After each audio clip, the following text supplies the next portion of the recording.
Hey, this is Stu, and of course I'm at the beautiful Purple Valley, and I'm back with Joey Miles, which is brilliant, of course. And today we're going to film a few shorties, just about things that have cropped up and things that we have found useful, really. And we've started this whole fortnight here with Joey doing meditation every morning before the practice. And so I wanted to just ask Joey so as we could share with you some of the benefits of meditation and some of the reasons why you might choose to do it and which style you might choose. So Joey, you deliberately introduced meditation before the morning practice this fortnight. I think it's ideal in a retreat environment to practice sitting. Basically, when we sit still, it creates a certain ambience. And what I've asked the students to do in the mornings is to not talk, so we have noble silence. So it's just quietness in the morning. We wake up, there's the sound of the garden, the sound of the birds. We come down to the shala without talking.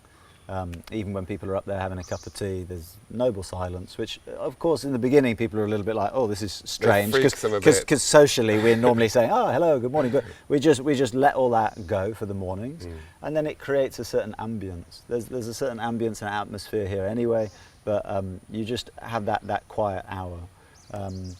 Anyway, and then when we do the sitting practice, we're using predominantly just two techniques. We're scanning the body. And when we scan the physical body, we're aware of the sensations. Now, this is actually what we do in postural yoga anyway, so it really complements a postural yoga practice. So we just feel the sensations, and most importantly, we try to not react. So when we're sitting, it's more important in the beginning to develop a certain relaxation, a certain stillness, rather than the absolute perfect posture. So we're not endlessly trying to make the posture perfect. Instead, it's like just relax. You mentioned that at the beginning, didn't you? So don't worry too much about how you are. Yeah, I mean, we need to make sure, obviously, we're stable, comfortable, and so on. And because we're sitting here in the mornings for a period, we're doing about 30 minutes every morning. Often people do have to get used to maybe the leg going dead or certain feelings where it's a little bit uncomfortable. So there is always a little bit of resistance in yoga practice, and obviously in sitting practice is the same. And that just, it's just part of spiritual practice, really. There's that resistance there. So some people, they'll often ask me, many questions have been like, oh, but it's uncomfortable, or I want to move, or I want to scratch. Actually, there does come a point where you just have to train yourself to let all that go. So when you feel the sensation, even if it's perhaps the edge of here against my leg, you just don't react to it, and you just rest. So the scanning of the body is the first phase of the sitting practice, and then we're using a very simple technique, which is then focusing on the breathing.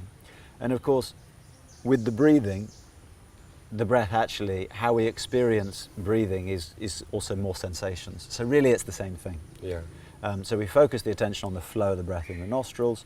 We can feel the breath moving in the lungs, the diaphragm, the abdomen. We just follow that.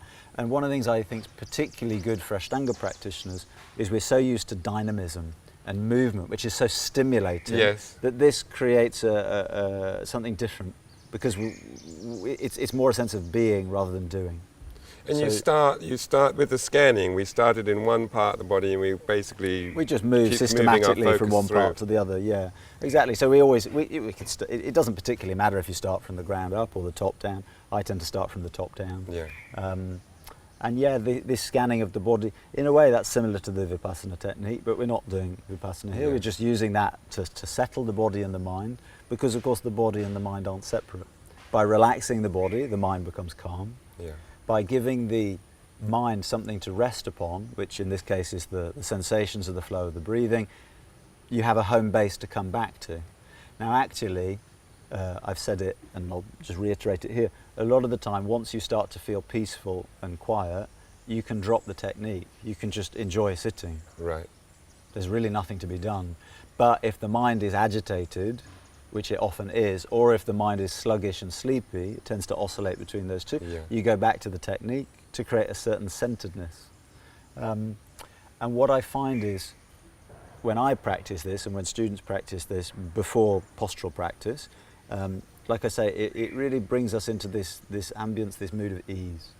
And then if we can keep that feeling of ease, that ambience of ease, into our physical practice, it stops us getting so overexcited. And also that awareness as well. Sometimes that scanning the body, as you sort of mentioned earlier, if you can take that into each of the asanas and just quickly scan the body, sometimes you pick up on things that you're doing or not. I think the other thing that I'd just like to mention sort of finally, although we use the word meditation and although we use the word asana, of course in Patanjali's system it's all one and the same, it's all one and the same thing.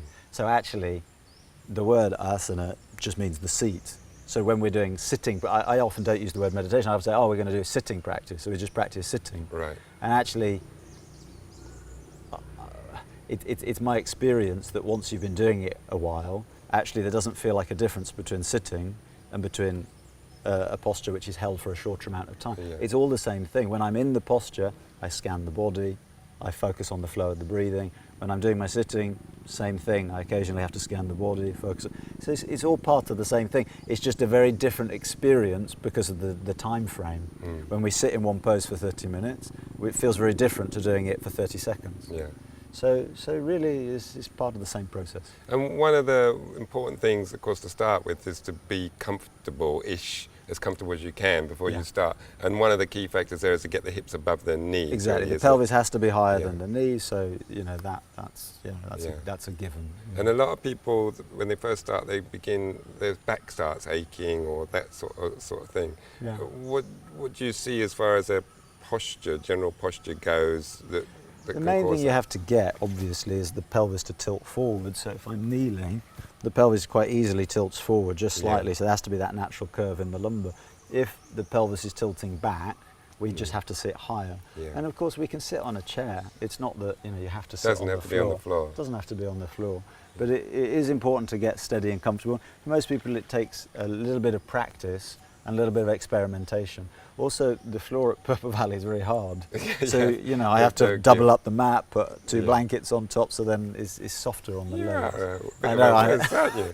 Well, when you do yoga, it's like you just become extra sensitive. I was like, oh, I can't. Well, that's a bit hard. Yeah, exactly. So, but it's important because otherwise you'll respond. Yeah. To your that. mind keeps wandering back to the same bits, doesn't it? Like, as you said, this bit of ledge digging into the calves.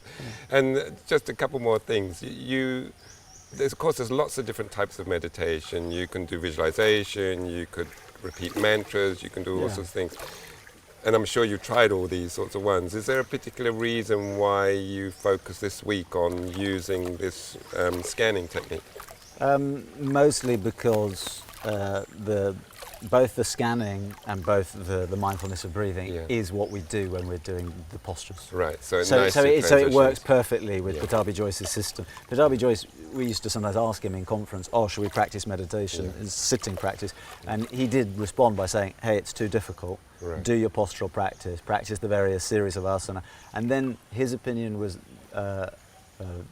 dharana and dhyana, so concentration and the flow, it will happen spontaneously. Right. So one of the ways that it's sometimes explained, which is quite beautiful, is you place something in the front of the awareness, everything else is in the background.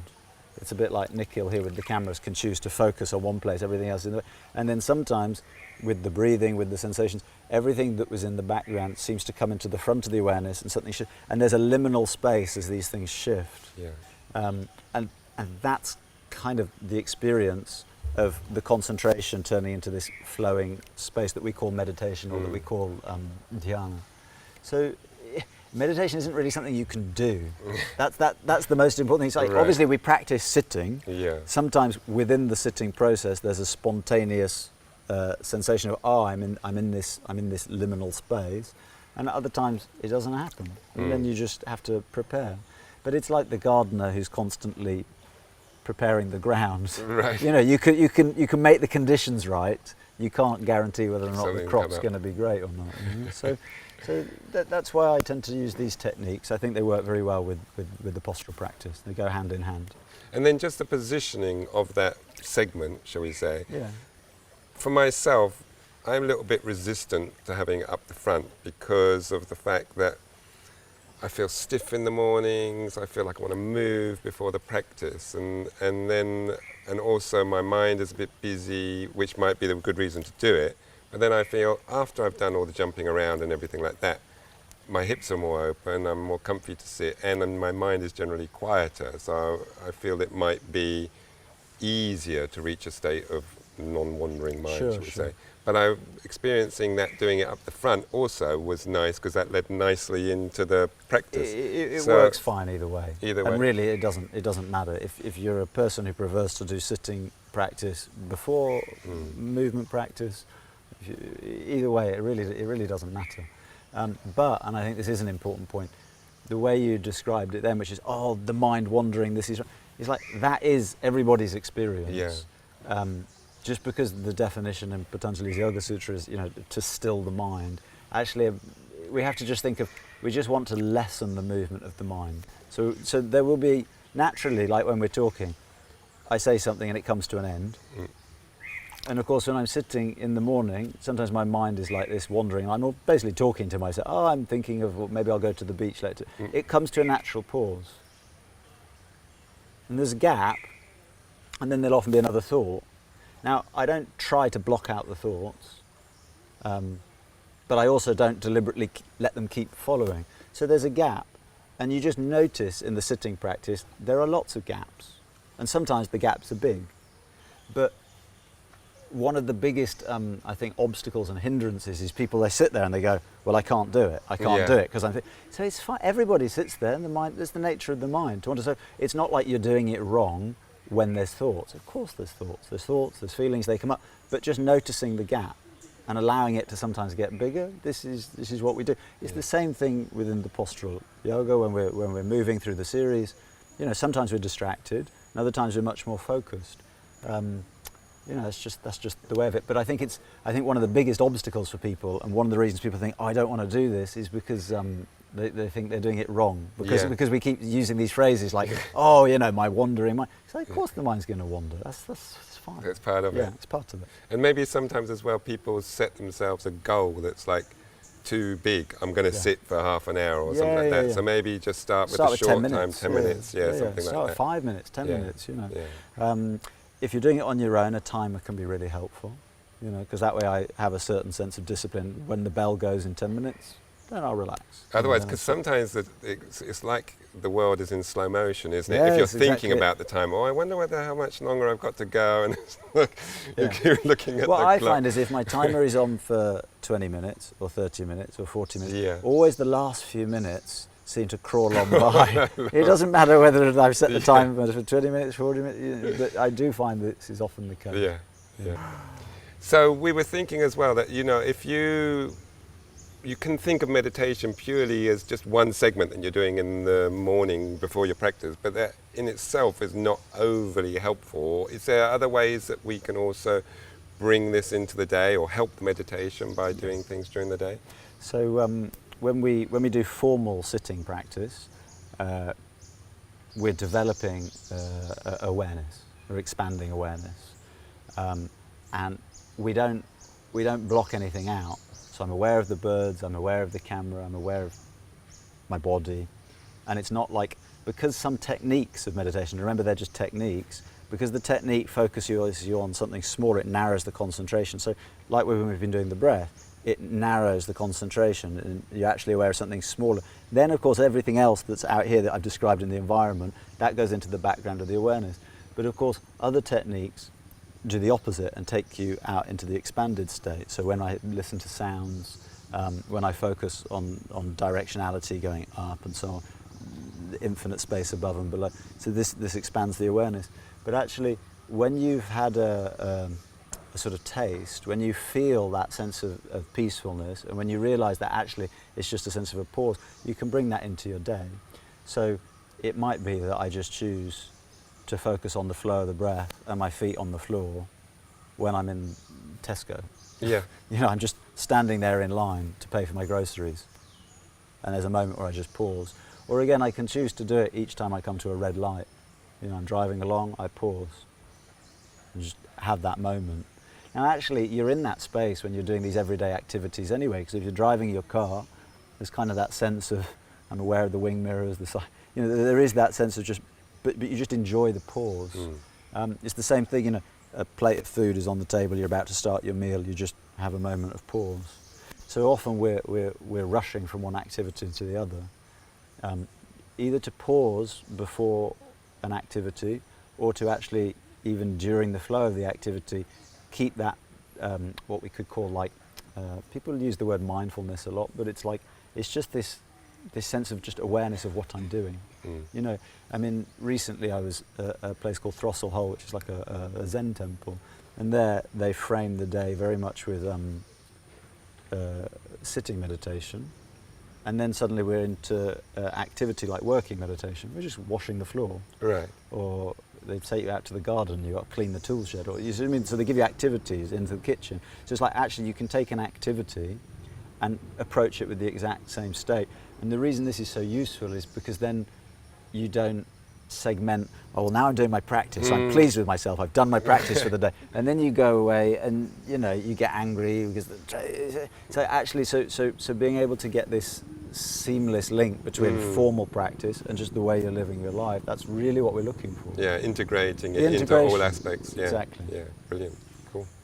Cool, good. Thanks so much, Joey. That's okay. And so the main thing we got out of that is, look, you know, just get something comfy and do have a go and do try. And join us for more of these talks with Joey. Thanks. Thanks.